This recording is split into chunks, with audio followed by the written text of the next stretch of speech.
Hey guys, so today I'm going to talk to you guys about brainwaves. I'm going to piggyback a little bit on Joe Dispenza's work, the science behind brainwaves. Although I think it's very important, if you can, to grab his online class and really do it. He shows you the whole science behind it and how it affects our mind and our body. So I'm going to explain today a little bit using different analogies of how I apply it in my life. So first you have delta. Delta is deep sleep. So the brain waves is electrical activity in our brain, and when you're on delta, it's very deep sleep. Okay. When you go on, the next step is theta. So theta brain waves is when you're kind of waking up out of, and you're still in a restful state. You can be meditating also in theta. Next step is alpha. In alpha brain waves, you're very calm, you're relaxed, you're kind of going about your day. When you take a shower, it's things that you're in a calm state, but you're still functioning. And then you have the beta brainwaves. Beta, you can do low beta, medium beta, high beta. So low beta is when you're concentrated on something. Let's say you're listening to me right now. You're focused, you're concentrated, you're a little more aware. And medium beta is when your concentration is a little higher. So let's say you were about to take a quiz on everything I'm saying, you would have put your attention a little bit higher on what I'm saying. In high beta, this is often used in sports. So it's kind of like the fight or flight. You're in very high activity, all your hormones are releasing in your body, and you're in a very high alert, kind of a state of emergency. The problem is after the age of 30 about, or sometimes even in teen years, this happens when there's trauma in your life, we go on high beta very often. High beta is good when you're playing sports, and it's also good if you're in an emergency state and you need to get yourself out of it. But if you're living it on a daily basis, it can take a toll on our body. So I'll give you an example concerning kind of a cat, okay? In the brainwave section. So delta would be a cat in a deep sleep. So if you've ever seen a cat in a very, very deep sleep, you can call its name, you can try to poke it, it's totally sleeping. It takes a lot for him to get out of delta.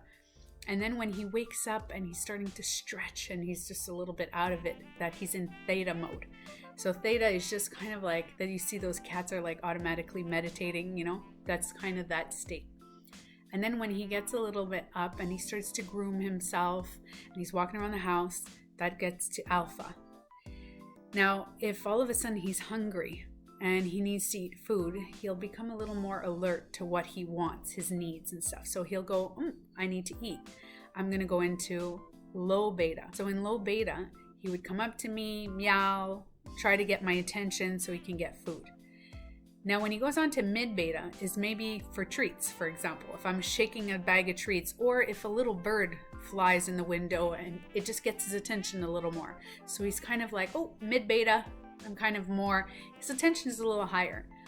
A cat on high beta is when he's about to attack something or when he's about to be attacked. A cat on high beta would get hyper-focused. And this is very similar to us.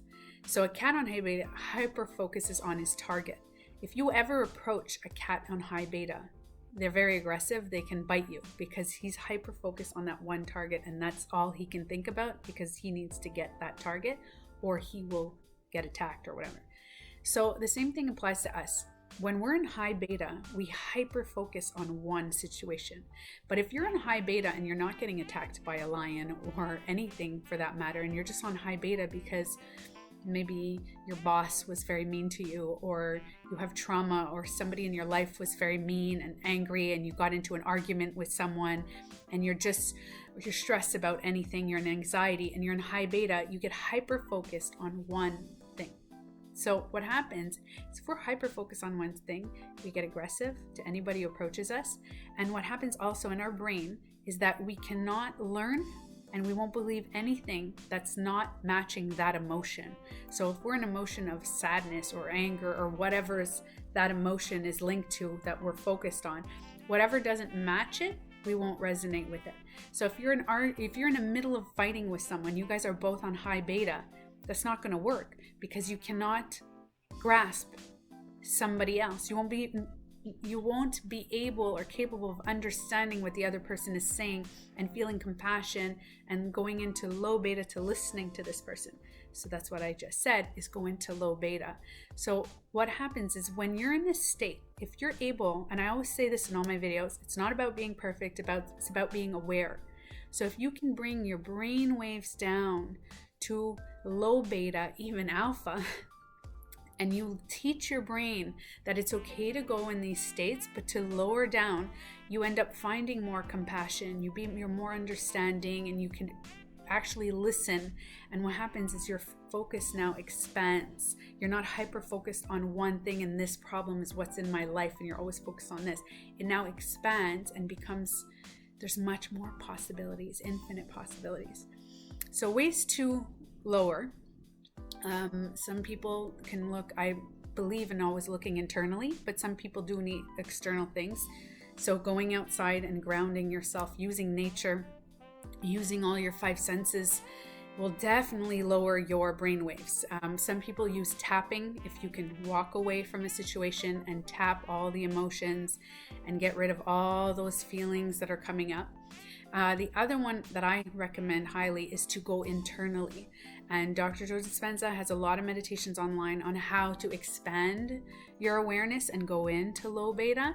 He talks a lot, his meditations are about space, because what happens is when we're hyper focused, we need to expand. So we start focusing. So if you don't want to do Joe Dispenza's, which I highly recommend you do, but if you don't, you can close your eyes, you picture your body, and then you picture the room you're in, and then the town you're in, and then the country, and then you see the universe and the sky and the same thing. So if you want to go in nature and you want to meditate in nature, meditation is an amazing way to train your brain to not get hyper focused on one thing, and it really calms down those brain waves. I would suggest you meditate when your brain waves are on theta mode. So basically just before the alpha, right after delta. So as soon as delta is you're waking up and you're kind of like on theta, you meditate, you're going to feel very tired. So you want to sit upright to make sure your spine is erect. But as soon as you do that, you're going to feel very relaxed. And what I do, if you can do this, is that I do not get out of bed until I know that my brain waves are very low. So I hope this helped explain a little more clear. And if you have any other questions, you want to know more detail, check out drjoedispenza.com, and he has some amazing classes that I highly suggest. Don't forget to like and subscribe.